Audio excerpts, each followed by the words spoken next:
What's up guys, so the highly requested video on the artillery tactics, the artillery guide, when to use certain types of artillery. So I'm going to start off with defensive artillery and then move to offensive artillery in the later half of the video. So I'm going to start off with the 24-pounder foot artillery.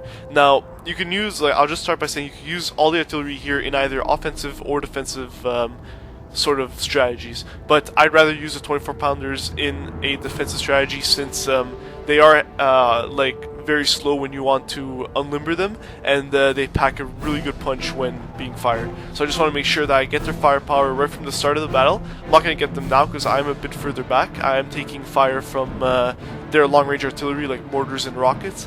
But once they come closer to take ground position, like right now, I'm taking the hardcore shrapnel shot, taking a lot of inflicting a lot of casualties, on the enemy.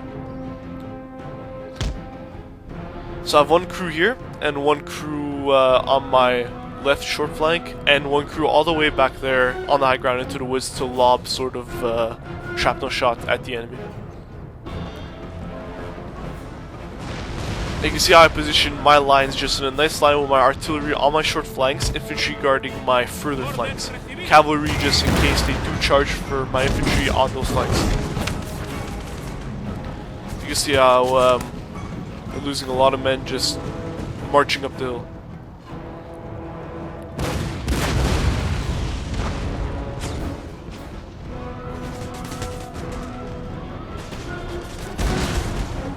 Now I'm going to start firing canister shot, and it's a very good position. Like, you want to set them up like I set them up over here, so they get a nice line of fire of canister shot.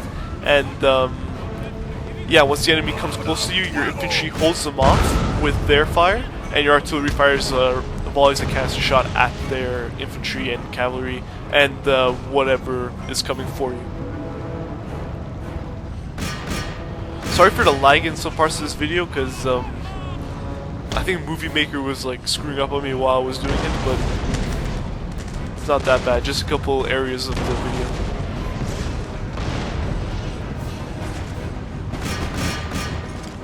Like, see, my infantry is just holding them off, and they're going to charge my lines to negate the effect of my artillery. I'm starting to shoot my skirmishers right now. You can see my guys are just firing open canister shot right into their flanks and just taking them out nice and easily.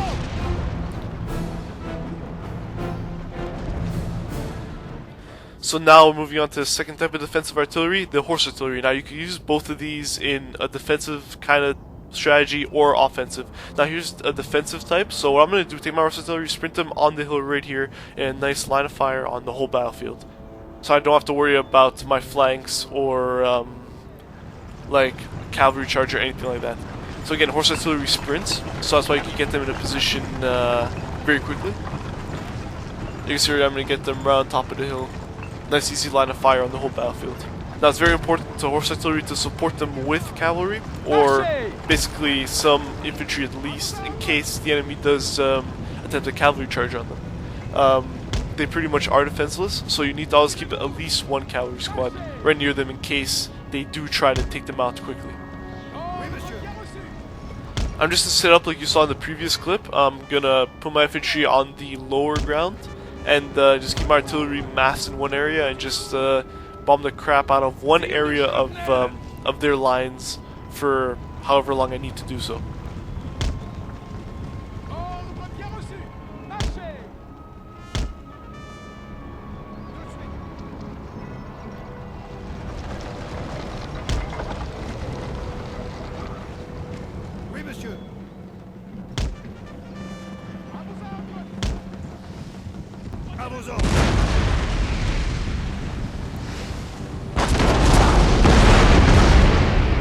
And the French do have the best horse artillery. They have the 18-pounders versus the traditional 6-pounders of every other faction, except the Maratha, which don't have it, and the Ottomans as well.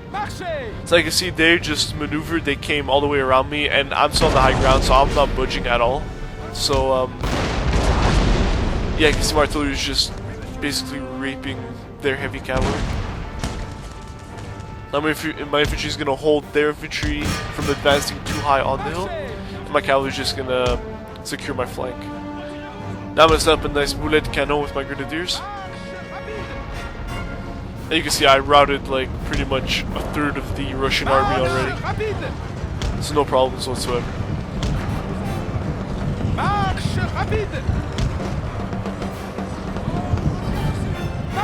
So here come the Grenadiers.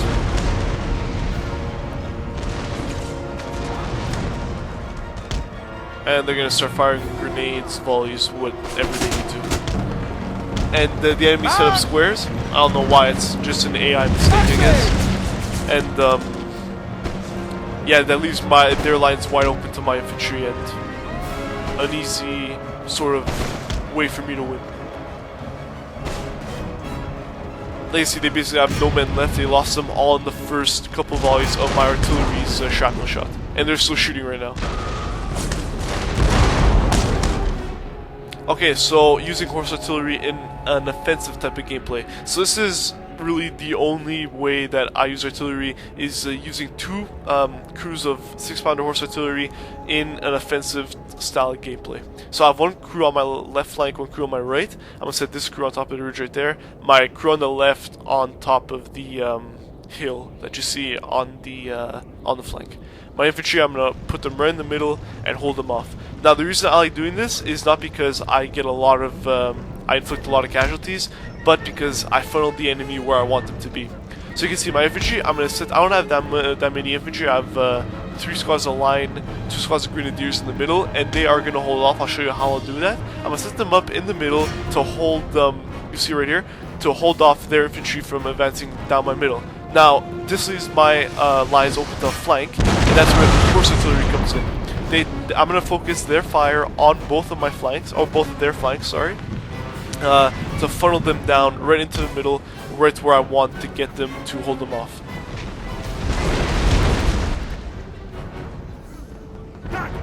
Again, artillery, like, I don't see it as a weapon to inflict casualties. I see it as a weapon to manipulate the enemy forces, to get them where you want them to be.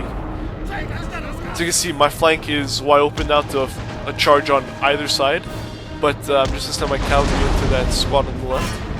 You can see I'm just focusing the artillery fire onto their flanks to funnel them right down the middle where I can get nice easy volleys onto them.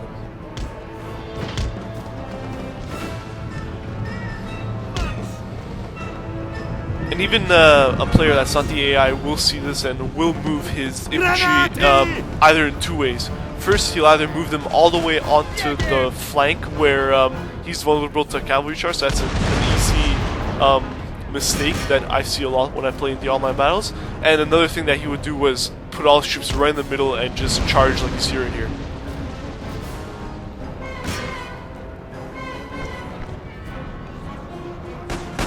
Like you see, he's trying to outflank me on the right, but my line infantry on that side is pretty much doing well. So another offensive artillery are howitzers and mortars. Now a lot of you guys think that indirect fire artillery is a defensive style of artillery. I think it's the complete opposite. I think it's better to play against sort of camping players, sort of conservative players who have a high ground position, a very favorable position, and don't want to budge. And you could just lay easy volleys onto them, and yeah, very effective artillery, mortars and howitzers. They are expensive, but they're pretty much worth it.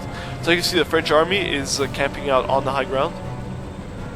I'm just going to keep laying volleys on them with my howitzers and my mortars. And I'm going to use explosive shells since their infantry is more packed in. I would use quicklime when their infantry is more spread out, so I sort of ensure that I inflict some kind of casualties. You see my guys are right near them right now, and they're going to start taking volleys pretty soon. And even now my artillery is still firing, but now they're going to charge me, it looks like. Again, my artillery is still firing right now. It's very important. Just keep on harassing them, keep their infantry from firing on you. And you see, it's a very good artillery for camping players or for players who just have a very nice position and don't want to give it up easily.